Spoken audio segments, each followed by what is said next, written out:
Welcome to story life. இருளர்கள் ஓர் அறிமுகம். அத்தியாயம் 11. உரிமை போராட்டங்கள். கிபி 1927 பிரிட்டிஷார் ஆட்சியில் கிளர்ந்து எழுகின்ற மக்களை, குறிப்பாக பழங்குடிகளை அடக்க ஒரு சட்டம் கொண்டு வரப்பட்டது. அந்த சட்டம் சிடி ஆக்ட் என்று அழைக்கப்பட்டது. குற்றத்தடுப்பு சட்டம் என்றும் ரேகை சட்டம் என்றும் கூட அது அழைக்கப்பட்டது. தடாலடியான சில முடிவுகளை இந்த சட்டம் வெளியிட்டது. குறிப்பிட்ட பழங்குடி இனத்தைச் சேர்ந்தவர்கள் குற்றம் இழைக்கும் பரம்பரையைச் சேர்ந்தவர்கள் என்று அறிவிக்கப்பட்டது.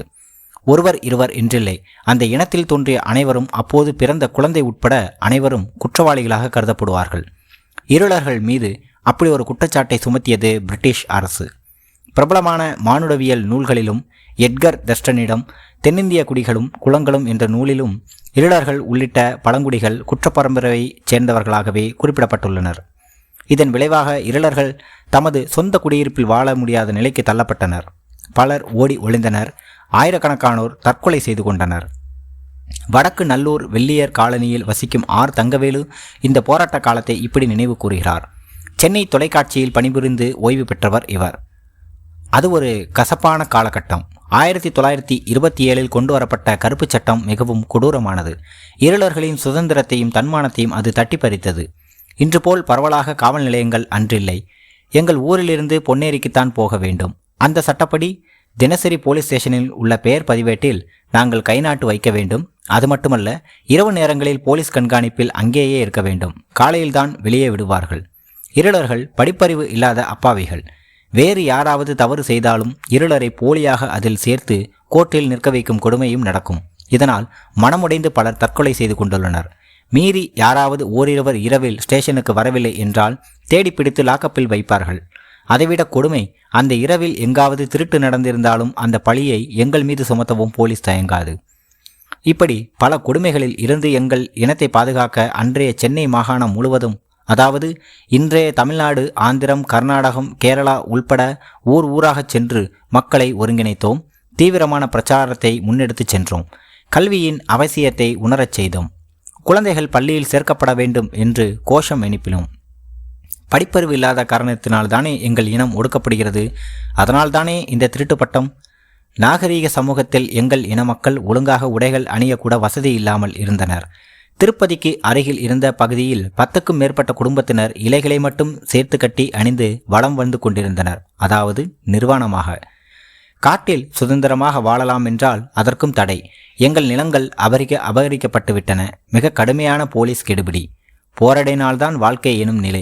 எங்கள் உரிமை போராட்டம் இப்படி ஆரம்பமானதுதான். 1944ஆம் ஆண்டு தென்னிந்திய ஆதிவாசிகள் சேவர் சங்கத்தை பொன்னேரியில் துரைநல்லூர் கிராமத்தில் தொடங்கினோம். ஒருபுறம் சுதந்திர போராட்டம் கனல் விட்டு எரிந்தது. எங்கள் பிரச்சனை அதையும் விட பெரியது. தமிழ்நாடு முழுவதுமாக கேரளா, ஆந்திரா, கர்நாடகம் உள்ளிட்ட இடங்களில் இருந்து இருளர்கள் திரளாக சென்னைக்கு அருகில் சயனாவரம் என்னும் கிராமத்தில் ஒன்று சேர்ந்தோம்.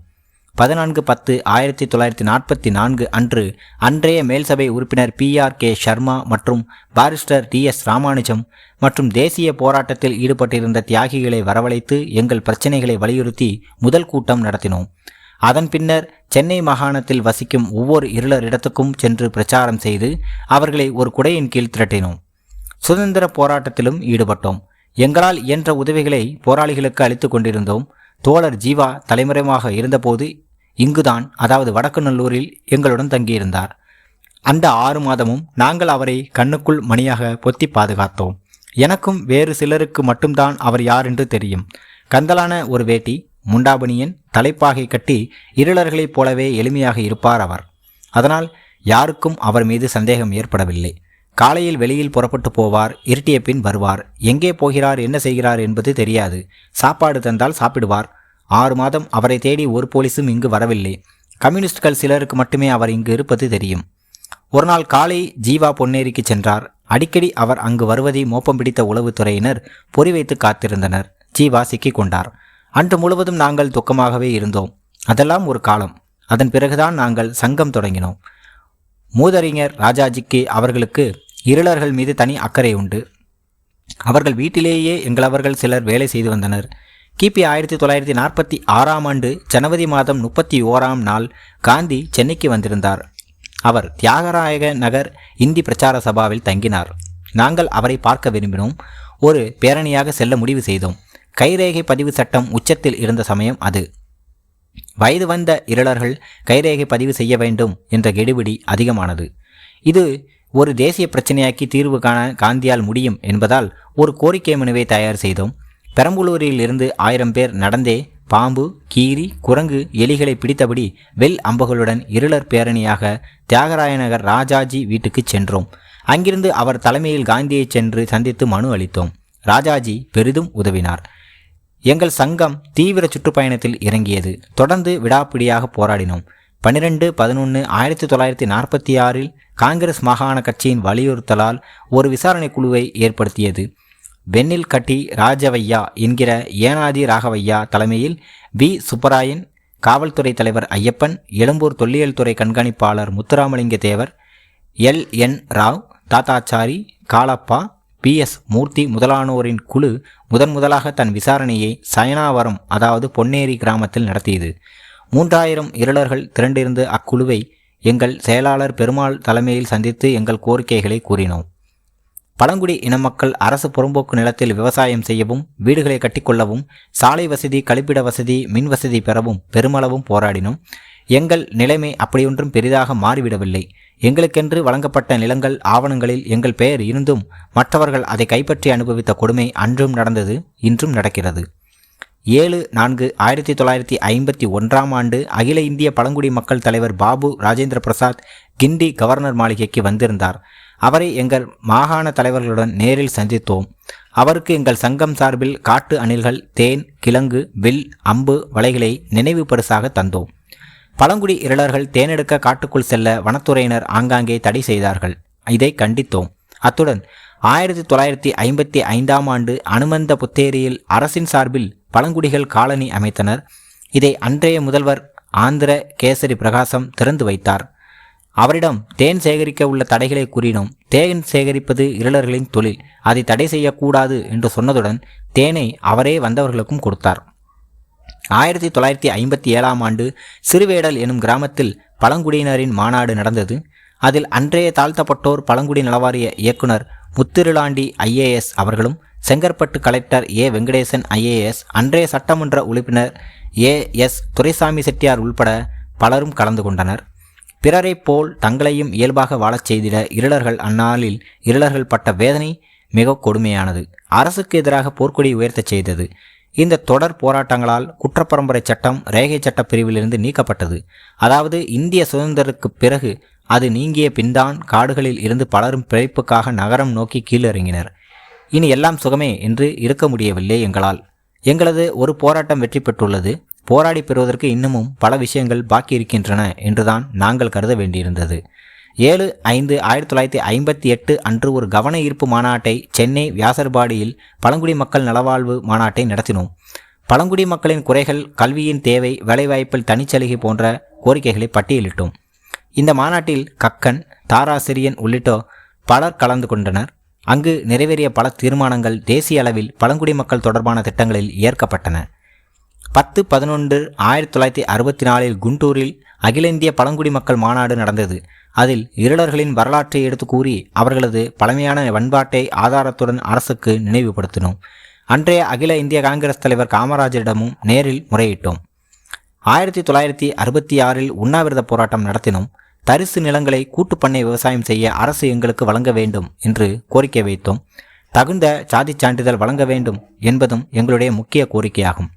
இன்று வரை இது கோரிக்கை அளவிலேயே இருக்கிறது. சில நல்ல மாற்றங்களும் ஏற்பட்டிருக்கின்றன. எங்கள் கோரிக்கையின் அடிப்படையில் பழங்குடி மாணவர்களுக்கு விடுதிகள், பள்ளிக்கூடம் போன்றவை ஏற்படுத்தப்பட்டன. இன்றுள்ள விடுதிகள் பலவும் அவ்வாறு உருவானவைதான் என்றார் தங்கவேல்.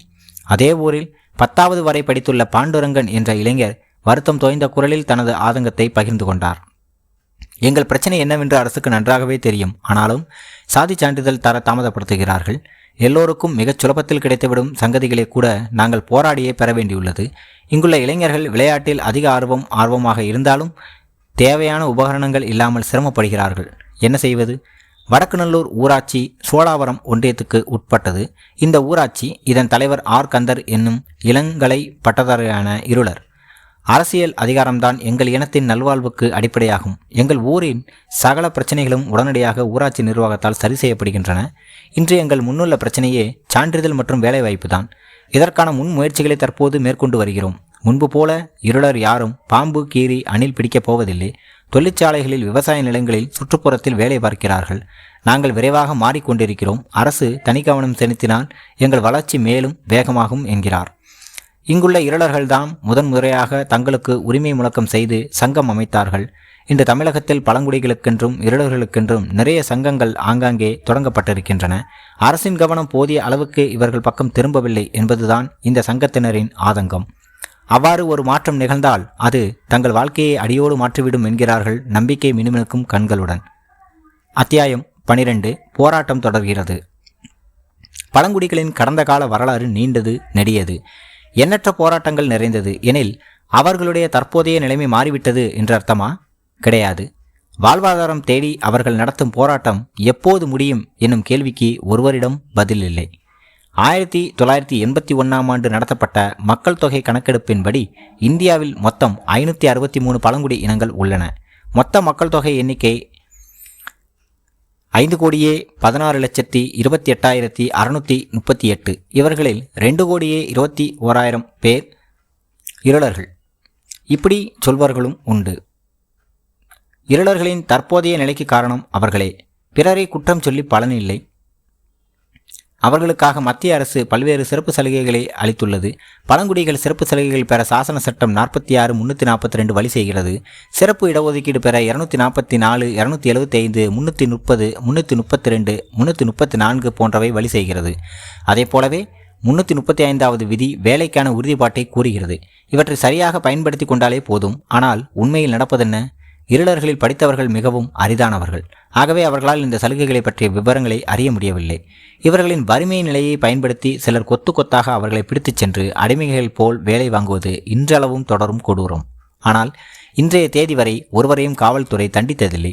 மலைகளுக்கு அருகிலும் ஓடைகளுக்கு அருகிலும் தங்கியிருந்த இருளர்கள் விரட்டி அடிக்கப்பட்டு அவர்கள் நிலம் சுற்றுலாத்தலமாக மாற்றப்படுகிறது, அல்லது வசதி படைத்தோரின் பிரத்யேக சொத்தாக அந்த நிலங்கள் கைமாற்றப்படுகின்றன. இருளர்களின் குடியிருப்புகள் பண்ணைகளாகவும் காப்பி தோட்டங்களாகவும் விடுதிகளாகவும் மாறிவிட்டன. இருளர்கள் காடுகளில் அலைந்து சேகரிக்கும் மூலிகைகள், தழைகள், சுண்டைக்காய், கடுக்காய், கொய்யா, தேன் போன்ற பொருட்களை இடைத்தரகர்கள் உள்புகுந்து குறைந்த விலையில் கொள்முதல் செய்து கொள்ளை லாபம் சம்பாதிக்கிறார்கள். வர்த்தக ரீதியான விவகாரங்களில் இருளர்கள் பின்தங்கியிருப்பதையே இது சுட்டிக்காட்டுகிறது. அரசாங்கம் தலையிட்டு சில மாற்றங்களை கொண்டு வந்தால் மட்டுமே இருளர்களின் நிலை முன்னேற்றம் அடையும். அரசு பனை வாரியம் போலவே வனத்துறை சார்பில் காடு பொருட்கள் மலைவாழ் பழங்குடி இனத்தவர்களிடம் நேரடியாக கொள்முதல் செய்து உரிய விலைக்கு விற்க ஏற்பாடு செய்யலாம். அல்லது இவர்களை கொண்டே கூட்டுறவு சங்கம் அமைக்கலாம். காதி நிறுவனம் வாயிலாக உழவர் சந்தை போல விற்க ஏற்பாடு செய்யலாம். பழங்குடி மக்களிடமிருந்து பழங்குடி அல்லாதவர்கள் பதிவு செய்துள்ள நிலங்களை உடனடியாக பறிமுதல் செய்து உரியவர்களுக்கு திருப்பி தர வேண்டும். நிச்சயம் இது அசலான பத்திரமாக இருக்க முடியாது. வஞ்சகமாக ஏமாற்றி வாங்கப்பட்ட ஒப்பந்தமாகவே அது இருக்கும். காரணம், பழங்குடிகள் நிலத்தை பிறருக்கு விற்க மாட்டார்கள். ஆனால் நிலத்தின் மீது கடன் பெறுவார்கள். இதை சாக்காக வைத்து பத்திரங்களில் மோசடி நடப்பதுண்டு. கிராம நிர்வாகிகளின் துணையுடன் சிலர் வளமிக்க நிலங்களாக பார்த்து அபகரித்து கொண்டு விடுகிறார்கள். இப்படிப்பட்ட முறைகேடுகள் நடப்பது வனத்துறைக்கும் தெரிந்திருக்கிறது என்பது அதிர்ச்சியளிக்கும் உண்மை. நில மீட்புக்கு முன்னால் செய்ய வேண்டிய காரியம் ஒன்று உண்டு. இருளர்களையும் வனங்களையும் தனித்தனியே பிரிக்க முடியாது. அது உடலையும் இதயத்தையும் தனித்தனியாக பிரித்திருப்பதற்கு சமமானது. ஆனால் நடந்து கொண்டிருப்பது என்னவோ அதுதான். உணவு வகைகள் சேகரிக்க இருளர்கள் வனப்பிரதேசத்துக்குள் நுழைந்தால் அவர்கள் வனத்துறை அதிகாரிகளால் தடுத்து நிறுத்தப்படுகிறார்கள். அனுமதி மறுக்கப்படுகிறது. இருளர்களை பெரிதும் பாதிக்கும் வாழ்வாதார பிரச்சனை இது. இதை தவிர்க்க ஒரே வழி இருளர்களுக்கும் பழங்குடிகளுக்கும் அடையாள அட்டையை அளிப்பதுதான். வன பாதுகாப்பு சட்டம் என்னும் பெயரில் அவர்களை ஒடுக்கும் நடவடிக்கைகளை உடனடியாக மறுசீரமைப்புக்கு உட்படுத்தப்பட வேண்டும். அரசாங்கம் அளிக்கும் சலுகைகளில் சில எப்படி பயனற்று போகின்றன என்பதற்கு இது ஓர் உதாரணம். விழுப்புரம் கல்வராயன் மலையில் இருளர், மலைக்குறவல் உள்ளிட்ட பழங்குடிகள் வசிக்கிறார்கள். அந்த மாணவர்கள் பலரால் பள்ளி சென்று மேற்கல்வியை தொடர முடியவில்லை. காரணம், அவர்களிடம் இனச்சான்றிதழ் இல்லை. 10ஆம் வகுப்பின் போதே அதற்கான தேவை முளைத்து விடுகிறது. சான்றிதழ் பெற உரிய அலுவலகத்துக்கு சென்றால் அங்கே பதில் இல்லை. உங்களை பார்த்தால் பழங்குடிகள் போலவே தெரியவில்லையே என்று சொல்லி திரும்ப அனுப்பிவிடுகிறார்கள். அதிகாரிகளின் எதிர்பார்ப்பு என்னவென்றால், பழங்குடி என்று சொல்லி விண்ணப்பிக்கும் ஒருவரின் நடை, உடை அனைத்தும் வித்தியாசமாக இருக்க வேண்டும். நம்பும்படியான தோற்றத்தை ஏற்படுத்த வேண்டும். சிறிதும் மாறிவிடாத பழமைவாதியாக அவர்கள் தோற்றமளிக்க வேண்டும். முடிந்தால் வில் அம்புடன். அதிகாரிகள் விரும்பும் தோற்றத்தை ஏற்படுத்துவதில் தோல்வி கண்ட இருளர் இன இளைஞர்கள் ஆட்டோ ஓட்டவும் ஹோட்டல்களில் எடுபிடி வேலை செய்யவும் சென்று விடுகிறார்கள். ஐஐடி, ஐஐஎம், பொறியியல், மருத்துவம் உள்ளிட்ட துறைகளில் பழங்குடிகளுக்கென்று தனியாக இடங்கள் ஒதுக்கப்பட்டாலும் கூட உரிய தமிழர்கள் இல்லை எனும் காரணத்தால் குறிப்பிட்ட இடங்களில் வேறு மாநிலங்களைச் சேர்ந்த பழங்குடிகள் சேர்க்கப்பட்டு விடுகிறார்கள். தமிழ் பழங்குடிகளின் சாதி சான்றுகளை உடனடியாக வழங்கியாக வேண்டும். இதற்கென்று ஒரு தனி அமைப்பை ஏற்படுத்துவது அவசியம். சான்றிதழ் இல்லை என்ற ஒரே காரணத்துக்காக மேற்படிப்பு மறுக்கப்படுவது ஏற்றுக்கொள்ளத்தக்கது அல்ல. இன்னும் ஒரு படி மேலே போய் பழங்குடிகளின் இருப்பிடத்துக்கே சென்று ஆராய்ந்து சான்றிதழ்கள் வழங்கலாம். பழங்குடிகளுக்கான சலுகைகளை வேறு பிரிவினர் தட்டி பறிப்பதை தடுக்க இந்த நடவடிக்கை உதவும். சிற்றரசர்கள் காலத்தில் இருந்தே இந்த அபகரிப்புகள் தொடர்ந்து கொண்டிருக்கின்றன. பழங்குடி மக்கள் சிரமப்பட்டு காடுகளில் சேர்த்த பொருட்களை கொஞ்சமும் அலட்டி கொள்ளாமல் குறைந்த விலையில் பறித்து கொண்டு கப்பலில் ஏற்றி பல நாடுகளுக்கு அனுப்பி செல்வம் சேர்த்தார்கள் அரசர்கள். தங்களுக்கு தேவையான மதுபானம், துணிகள், விலையுயர்ந்த கற்கள், பொன் பொருட்களை பெற்றனர். சந்தேகமே இல்லாமல் இது ஒரு சுரண்டல். ஆனால் பண்டைய இலக்கியங்கள் எதுவொன்றும் இந்த ஆக்கிரமிப்பை கோடித்து கூட காட்டவில்லை. மாறாக பண்டைய தமிழர்களின் வாணிப ஆற்றலை ஆஹா ஓஹோவென்று தலையில் தூக்கி வைத்து கொண்டு கொண்டாடவே செய்தனர். அன்று அரசர்கள், சிற்றரசர்கள், இன்று பெரும் பணக்காரர்கள், சிறு பணக்காரர்கள். காலம் மட்டுமே மாறியிருக்கிறது. காட்சிகள் அப்படியே தொடர்கின்றன. சுரண்டல் நின்றபாடில்லை. இல்லாவிட்டால் அரசு முன்வந்து அளிக்கும் சலுகைகளை கூட பெற முடியாமல் தவிக்கும் நிலை இருளர்கள் உள்ளிட்ட பழங்குடிகளுக்கு ஏற்பட்டிருக்குமா? இடைத்தரகர்கள் அதிகார வர்க்கத்தினரிடம் கைகோர்த்து கொண்டு நடத்தும் முறைகேடுகள் கொடுமையானவை, அவசியம் களையப்பட வேண்டியவை. இனம் இனத்தை காக்கும், வேலி பயிரை காக்கும். பழங்குடிகள் மேம்பாட்டுக்காக அமைக்கப்படும் துறைகளில் குறிப்பிட்ட இனத்தைச் சேர்ந்த ஒருவரையே உயர் அதிகாரியாக நியமிக்கலாம். வாய்ப்புகள் சரியான நபர்களுக்கு நிச்சயம் போய் சேர வேண்டும் எனும் தன்னார்வம் நிச்சயம் இவர்களுக்கு இருக்கும் என்றும் எதிர்பார்க்கலாம். இருளர்களும் இந்திய பழங்குடிகளும் மாத்திரமே இதுபோன்ற கொடுமைகளை அனுபவிக்கிறார்கள் என்று நினைத்துவிடக்கூடாது. உலகமெங்கும் உள்ள பழங்குடிகளின் நிலைமை கிட்டத்தட்ட இதுவேதான். பழங்குடிகள் என்றாலே அதிகார மையத்துக்கு இலக்காரம்தான். இவர்களுக்கு குரல் கொடுக்க யாரும் இல்லை. பெரும்பாலும் இவர்களை பற்றி வெளியுலகமும், அதாவது நாகரீக உலகம் அறிந்து கொள்வதே கூட கிடையாது. நாடு பிடிக்கும் ஆசை, ஆயுத உற்பத்தி, போர்க்குணம் ஆகியவை மனிதர்களை இயந்திரங்களாக மாற்றிவிட்டன. முதல் உலகப் போரில் பங்கு பெற்ற நாடுகள் என்னென்ன என்று நமக்கு தெரியும். ஒவ்வொரு நாட்டிலும் எத்தனை ஆயிரம் பேர், எத்தனை லட்சம் பேர் போரின் பாதிப்பால் இறந்து போனார்கள் என்று நமக்கு தெரியும். ஆனால் இதே நாடுகளில் ஒவ்வொரு நாளும் சாலையோரமாகவும் காடுகளிலும் கொல்லப்படும் பழங்குடிகள் பற்றிய புள்ளி விவரங்கள் எங்கும் இல்லை. அவர்களுக்கு தேவை செல்வம், நிலம், செழுமை. பழங்குடிகளை அகற்றினால் இவை கிடைக்கும் எனும் நிலையில் அதை செய்து பார்க்க அவர்கள் தயங்கவில்லை. இரண்டாம் உலக யுத்தத்தின் கதை இதை காட்டிலும் கோரமானது. அமெரிக்கர்களுக்கும் ஜப்பானியர்களுக்கும் தொழில்நுட்ப யுத்தம் நடந்து கொண்டிருந்தது. நீ பெரியவனா நான் பெரியவனா என்னும் போட்டி. அவர்கள் விளையாடியது அணு ஆயுதத்தை வைத்துக்கொண்டு. ஆயுதங்கள் சரிவர இயங்குகின்றனவா என்பதை எப்படி கண்டறிவது? செவ்விந்தியர்களின் வாழ்விடமான வனப்பகுதிகளை ஆயுத பரிசோதனைக்காக பயன்படுத்தி கொண்டது அமெரிக்கா. ஜப்பானும் தன் எல்லையை தாண்டி சிறு சிறு தீவுகளில் வாழ்ந்த பழங்குடி இன மக்கள் நிரம்பிய சாலமோன் தீவுகள், டோங்கா தீவு, மேற்கு சாமோவா முதலிய தீவுகளில் ஆபத்தான அணுவெடிகளை வெடித்து பார்த்தது. இதன் விளைவாக ஆயிரக்கணக்கான பழங்குடிகள் மடிந்தார்கள். இனம் புரியாத நோய்களுக்கு ஆட்பட்டார்கள். பழங்குடி மக்களை பாதுகாப்பது உலகின் கடமை என்ற திடீர் ஞானோதயம் ஐநாவுக்கு ஏற்பட்டது. இது நடந்தது 2007ஆம் ஆண்டு. ஐநா இதன் விளைவாக உலக நாடுகள் ஒன்று கூடி சில முக்கிய தீர்மானங்கள் கொண்டு வந்தன. பழங்குடிகளின் மொழி, கலை, வேலைவாய்ப்பு, உடல்நலம், கல்வி முதலிய உரிமைகளை காப்போம் எனும் புதிய விதியை சமர்ப்பித்தார்கள். இந்த தீர்மானத்தை 143 நாடுகள் வலுவாக அங்கீகரித்தன. தீர்மானம் நிறைவேறியது. இந்த தீர்மானம் வேண்டாம் என்று எதிர்த்து நின்றவர்களும் உண்டு. அமெரிக்கா, ஆஸ்திரேலியா, கனடா, நியூசிலாந்து ஆகிய 4 நாடுகள்தான் அவை. மொத்தம் 70 நாடுகளில் 37 கோடி பழங்குடிகள் வாழ்கின்றனர். இவர்களில் ஒரு பகுதியினர் நாகரீக வாழ்வில் கலந்து கொண்டு விட்டவர்கள், ஒரு பகுதியினர் ஓரளவு மாற்றத்தை ஏற்கொண்டு பழமையை போற்றி நிற்பவர்கள், மற்றொரு பகுதியினர் நாகரீகத்தின் வாசனையை கூட நுகராமல் வனங்களே கதி என்று இருப்பவர்கள்.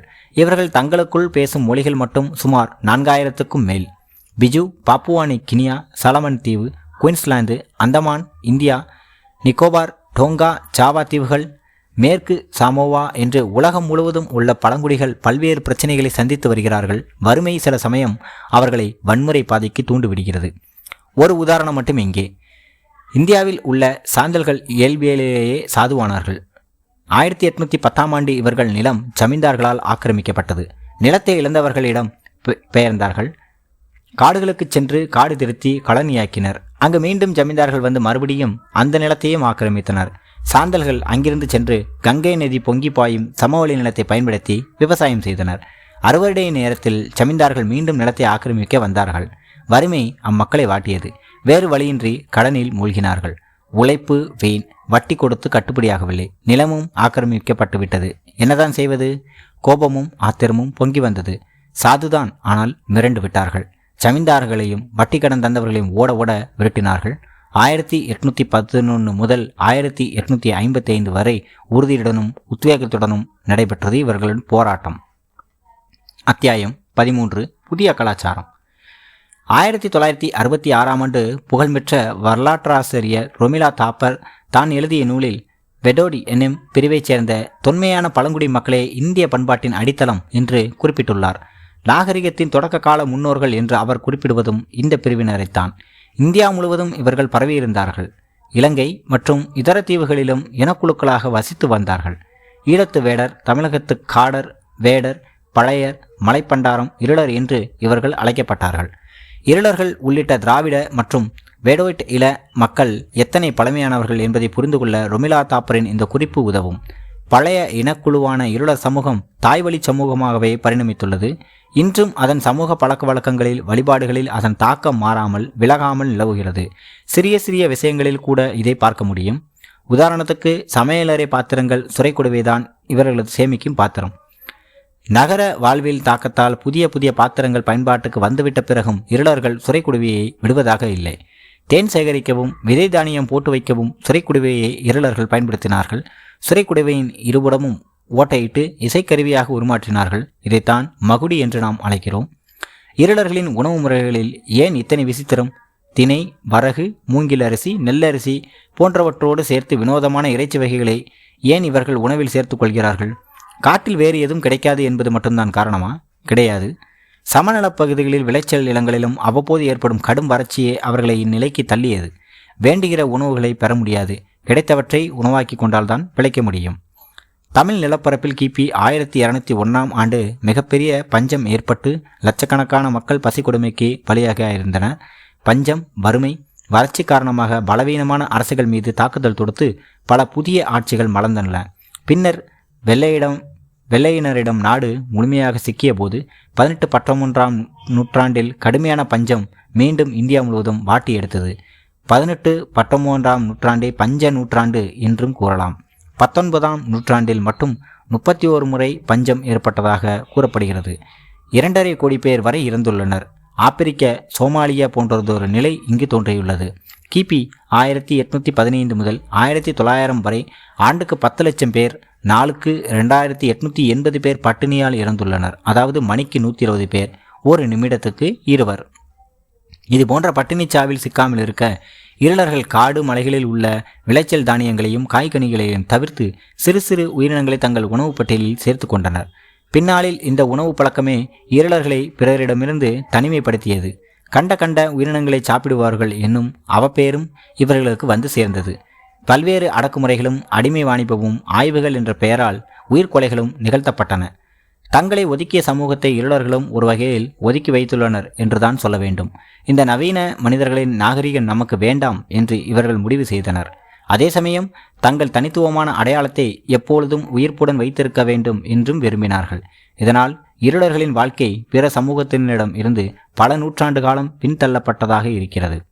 இருளர்களுக்கு எந்த வகையிலாவது உதவ வேண்டும், அவர்களது வாழ்க்கை தரம் உயர வேண்டும் எனும் பரிவும் சிந்தனையும் சில சிந்தனையாளர்களிடமிலும் பரவி வருவது வரவேற்கத்தக்கது. உலக அளவில் 1945ஆம் ஆண்டு தோன்றிய ஐக்கிய நாட்டு பேரவை உலகின் தொன்மை குடி மக்களின் வாழ்வாதாரங்களை உறுதிப்படுத்தும் பொருட்டு உறுப்பு நாடுகள் உள்ளிட்ட இதர நாடுகள் மீது வலுவான விதிமுறைகளை விதித்தது. இது பலனளித்தது. பழங்குடி மக்கள் சமூக அக்கறையோடு பார்க்கப்பட்டனர். எனினும் வலுவானதே தன்னை நிலைப்படுத்திக் கொள்ளும் என்ற கோட்பாட்டின்படி சிறுபான்மையாக மாறிப்போன பல பழங்குடி இனங்கள் எந்தவிதமான வளர்ச்சி திட்டத்தாலும் பயன்பெறாமல் திண்டாடி கொண்டிருக்கிறார்கள். போதிய கல்வி அறிவு இல்லை, உரிய வாய்ப்புகளை அனுபவிக்கவும் முடியவில்லை. உண்மைதான். ஆனால் பொதுவாக பார்க்கும்போது இருளர்களின் வாழ்வில் ஒரு மாறுதல் ஏற்பட்டிருப்பதை மறுக்க இயலாது. இந்த மாற்றம் அதிகரிக்க வேண்டும். அவர்கள் வாழ்வில் ஒளி கிடைக்க வேண்டும்.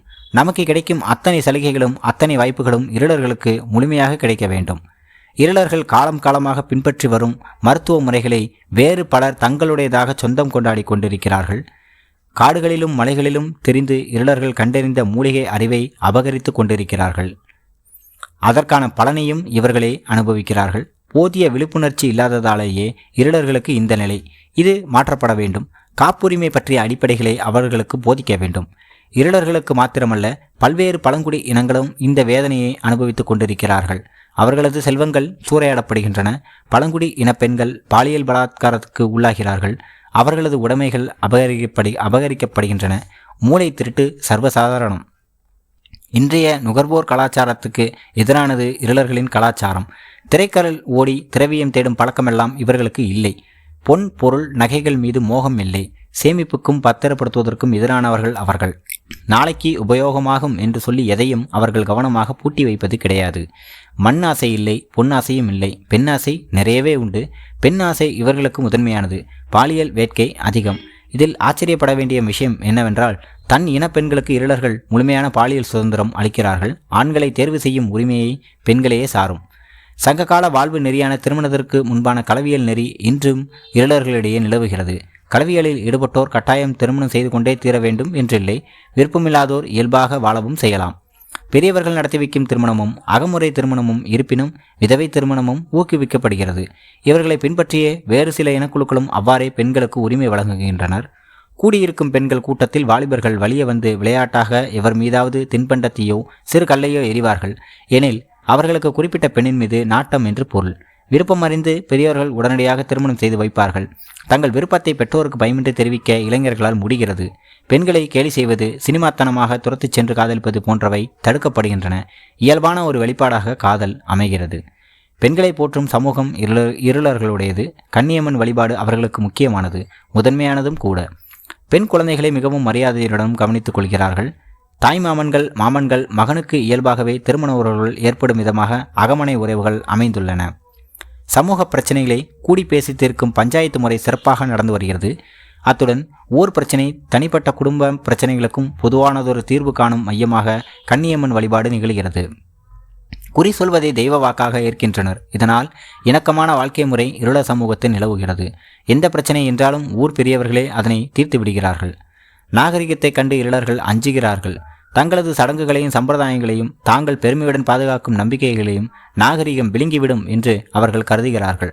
அதன் காரணமாக வழிபாடு, சடங்கு, சமய நம்பிக்கைகளின் ஊடாகவே தாங்கள் சமூக வாழ்க்கை பிணைந்துள்ளவாறு அமைத்துக் கொள்கிறார்கள். அண்மை காலமாக சில முக்கிய மாற்றங்களும் இருளர்களிடையே ஏற்பட்டுள்ளன. படிக்க வேண்டும் என்னும் ஆர்வம் மிகுந்திருக்கிறது.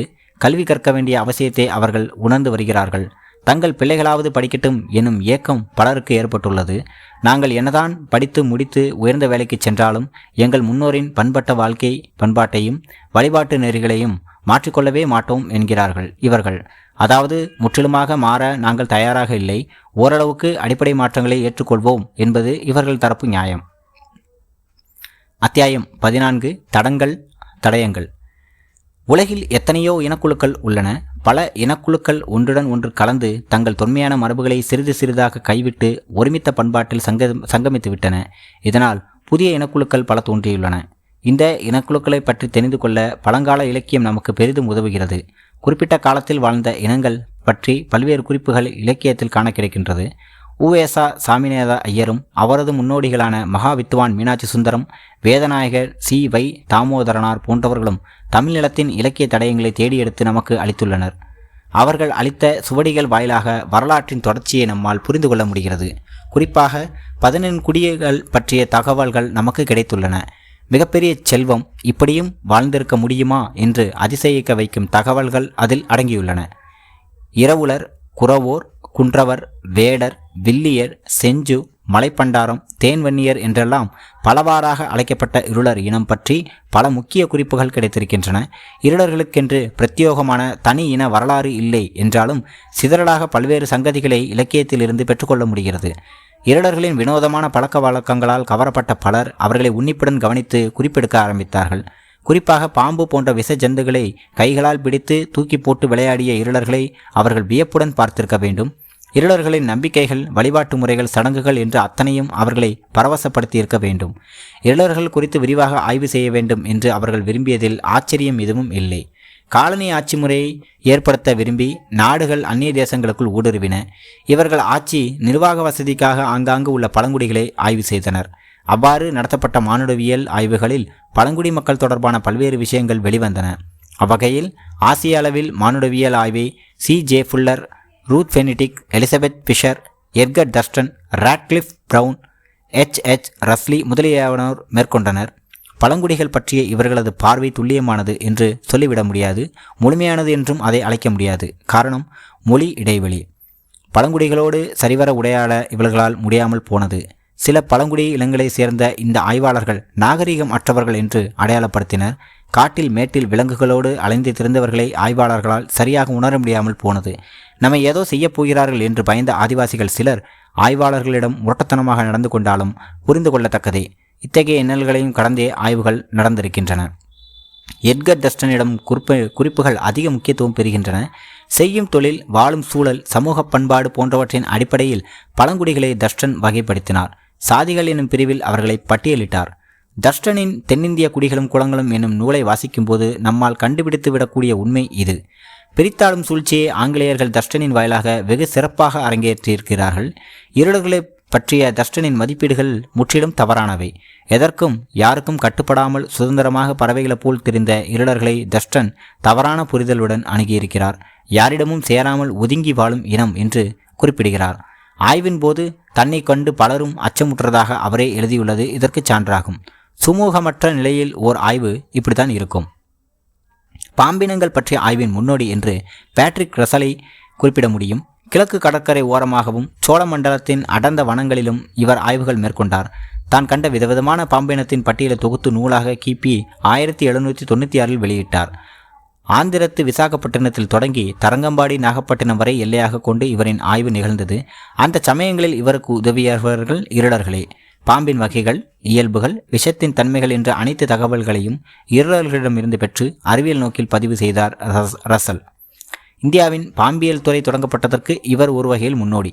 ரசலை தொடர்ந்து ஜார்ஜ் ஆல்பர்ட் ஃபோர்ஜர், Frank W. Wall, Malcolm Arthur Smith, K.G. Gharpurey போன்றோர் பாம்பியல் ஆய்வை தொடர்ந்து மேற்கொண்டனர். இவர்கள் இருளர்களை ஒன்றிணைத்து பாம்பு ஆய்வு பண்ணை ஒன்றை அமைத்தனர். இந்த ஆய்வாளர்களின் நூல்களில் இருளர்கள் பற்றிய குறிப்புகள் வெகு சிலவே இடம்பெற்றுள்ளன. பாம்பு பிடிக்கும் வழிமுறைகள், பாம்பு பிடிப்பதில் அவர்கள் காட்டும் துணிச்சல் போன்ற சங்கதிகள் மட்டும் இடம்பெற்றுள்ளன. இவர்கள் மேற்கொண்டது பாம்புகள் பற்றிய ஆய்வை தவிர இருளர்களை பற்றியது அல்ல. இந்த குறைபாட்டை நம் மண்ணில் தோன்றிய இலக்கியங்களே நிறைவு செய்துள்ளன. பழங்குடிகள் தங்கள் இனத்தை தவிர பிற இனத்தில் மனம் புரிய மாட்டார்கள். இந்த கட்டுப்பாடுகள் அவர்களுக்கு நிறைய எதிரிகளை ஏற்படுத்தியுள்ளது. சங்ககால சமுதாயத்திலும் அதுபோன்ற ஒரு நிலை ஏற்பட்டுள்ளது. குறிப்பாக தங்களை ஆண்ட ஒரு அரசனே வந்து பெண் கேட்டும் தரம் மறுத்த முதுகுடி மக்களின் பண்பை புறநானூறு 342, 343, 345 பாடல்கள் மக்கட்பார் காஞ்சி படலம் விவரிக்கின்றது. பழங்குடிகளின் உணவு பழக்கமும் வேட்டையாடும் திறமும் பதிவு செய்யப்பட்டுள்ளன. தாங்கள் விதைத்த திணையை கள்ளத்தனமாக தின்னவரும் காட்டுக்கோழியை பொறி வைத்து பிடித்து அதனையே சமைத்து உண்ணும் மக்கள், காட்டில் கூட்டாக வேட்டையாடிய முள்ளம்பன்றியை, உடும்பின் இறைச்சியை பலருக்கும் பங்கிட மரத்தில் கட்டி பல்லக்கு போல் சுமந்து குடியிருப்பில் தீமூட்டி அதனை வேக வைத்து சமைத்து பங்கிட்டு உண்ட காட்சி, பொறி வைத்து உடும்பை பிடித்து அதனை வேக வைத்து தயிர் சோற்றோடு பிசைந்த கூழினை சேர்த்து ஆடிப்பாடி மகிழ்ந்து உண்ணும் காட்சி. முதுகடிகளில் தமிழ் பேசியோர் கருப்பாக இருந்திருக்கின்றனர். அவர்களை எதிர்த்து பல போர்கள், அழிப்பு வேலைகள் இம்மண்ணில் நிகழ்ந்துள்ளன. வேத காலத்தில் இவர்களை தசியுக்கள் என்று அழைத்தனர். அரக்கர் என்ற பெயரும் உண்டு. இது போன்ற சப்பை மூக்குள்ள இருளர்களின் அடையாள குறிப்பில் எட்கர் டஸ்டனும் இவ்வாறே அடையாளப்படுத்துவார். கருப்பு தசியுக்களை பற்றி, அதாவது தமிழனை பற்றி ரிக்வேதத்தின் 10,552 பாடலிலும், சாமவேதத்தின் 1875 பாடலிலும், யசூர் வேத பாடலில் 1975 அதர்வண வேண 5030 பாடலிலும் குறிப்பிடப்பட்டுள்ளது. ரிக்வேதத்தில் உள்ள 1 முதல் 100 18ஆம் பாடல் இந்திரன் தசியூர்களை எதிர்த்து கொன்றான், கருப்பர்களான அவர்களின் நிலங்களை வெண்ணிற நண்பர்களுடன் பகிர்ந்து கொண்டான் என்று குறிப்பிடுகிறது. மற்றும் வீரனான சோமக்குடியன் வேள்வி செய்யாத தெய்வத்தை வணங்காத மக்களின் செல்வங்களை பறித்து தெய்வ நம்பிக்கை உள்ளவர்களிடம் தருகிறான். எண் 1 முதல் 103, 4, 5ஆம் பாடல் கூறுகிறது. இந்திரன் வேள்விகளை வெறுக்கும் தசிவுகளை தண்டித்தான். அவர்களின் கருப்பு தோலை உரித்தான் என்கிற குறிப்பும் காண கிடைக்கிறது. இந்திரனை போற்றாத தசீவுகளை கொன்று குழியில் தள்ளினார்கள். ஆதாரம் 1:133:1 பாடல். இருளர்கள் வேள்வியை விரும்புவதில்லை. உயிருடன் வாழ்ந்து மறைந்த கன்னிமார்களை, மூத்தோர்களை மட்டும் வணங்குவர். அவர்களது உணவை சமைக்கும் அடுப்பு வேள்விக்கான வேள்வி குண்டம் போலவே இருந்தது. தரையை ஆழமாக சதுரமான வடிவில் தோண்டி நாற்புறமும் கருங்கல் சில்லுகளை பதித்து அக்குழியில் தீ மூட்டி சமைப்பார்கள். இவர்களை பார்த்தே வேள்வி குண்டமும் அமைக்கப்பட்டிருக்கலாம். இருளர்களின் அடுப்பு எதிர்ப்புக்கு உள்ளானதற்கு காரணம் இதுதான். வேள்வி தீயில் அனைத்தும் சாம்பலாகின்றன. இருளர்களின் தீயில் அனைத்தும் உணவாகின்றன. 4 வேதத்திலும் அக்காலத்தில் நாடாண்ட பல தமிழ் அரசர்களையும் வீர பெண்மணிகளையும் பற்றிய குறிப்புகள் உள்ளதாக ஹரப்பாவில் தமிழர் நாகரிகம் என்னும் நூலில் குருவி கரம்பை வேலு குறிப்பிடுகிறார். வில்லின் அம்புக்கூர்மை உயிரினங்களை எவ்வாறு துளைத்து அதனை உணவாக மாற்றுகிறதோ அவ்வாறே ஏரின் கூர்நுனி நிலத்தை அகழ்ந்து உணவுக்கான விளைச்சல் களமாக மாறுவதை புறப்புறல் வெண்பா மாலையில் உள்ள பாடலில் வரும் வில்லேர் உழவர் என்ற சொல் உணர்த்துகிறது. பகைவர் அறியாதபடி அடர்ந்த கற்கள் நிரம்பிய காட்டை கடந்து செல்லும் இந்த காட்சியை இந்த பாடல் கூறுகிறது. குடிநிலை எனும் பொருள் உரைக்கும் இப்பாடல் தமிழரின் தொன்மையை பறைசாற்றுகிறது. யானையின் பராக்கிரமம் போல் வலுவுடையவர்களுக்கான திராவிடர்களும் அங்கு யுத்தம் செய்தார்கள். சிலப்பதிகாரத்தில் வேட்டுவ வரியிலும் வஞ்சி காண்டத்தில் கண்ணகியை கண்டு ஆடிய குறவை குத்து பற்றி குறிப்பிடப்படுகிறது. மணிமேகலையிலும் அமுத சுரப்பி அன்னத்தை முதலிய அல்லிட ஆதிரையை அணுகிய போது ஆதிரையின் கணவன் பழங்குடி நாகலிடம் சிக்கிய காட்சி பதிவாகியுள்ளது. இருளர்களின் சிறப்பியல்புகள் நம்மை ஆச்சரியத்தில் மூழ்கடிக்கின்றன. அதே சமயம் இருளர்கள் அனுபவிக்க நேர்ந்த இன்னல்கள் நம்மை உலுக்கி எடுக்கின்றன. அத்தியாயம் 14 முடிந்தது. அடுத்து கடைசி அத்தியாயமான 15 சந்திப்போம். நன்றி, வணக்கம்.